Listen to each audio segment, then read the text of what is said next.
Государственный фонд социального страхования для работающих казахстанцев – это своеобразная заначка. Ежемесячно каждый работающий гражданин отчисляет туда 5% дохода. Из этого фонда, к примеру, оплачивают больничные листы, компенсации семьям, потерявшим кормильца, социальные выплаты роженицам и мамам, ухаживающим за новорожденными детьми. На его счетах скопилось более 1 триллиона 200 миллиардов тенге. Это около 4 миллиардов долларов.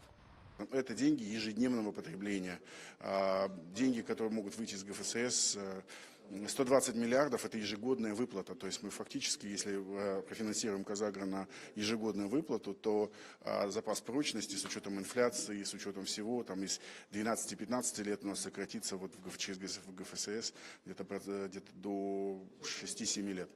Решение правительства инвестировать 10% средств социального фонда в госхолдинг «Казагро» приняли в кратчайшие сроки. Министр труда и социальной защиты, в чьем видении находится фонд, от комментариев отказалась. Нет, это неправда, не 120 миллиардов тенге. Министр хочет, сейчас вам ответить на этот вопрос. Вице-премьер и по совместительству министр сельского хозяйства Умирзак Шукеев пояснил, что решение было принято с согласия правительства и Нацбанка. Часть средств КФСС, не более 10%, направлять на выкуп облигаций Казагро для его коммерческой деятельности, в том числе закуп зерна. Эти деньги будут использованы и возвращены абсолютно безопасно. По мнению экономического обозревателя Дениса Кривошеева, порядка 186 миллионов долларов собираются инвестировать в заведомо убыточное предприятие.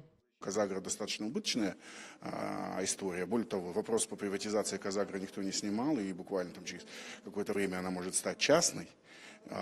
И накачивать сейчас деньгами спорный актив – это достаточно серьезный вопрос.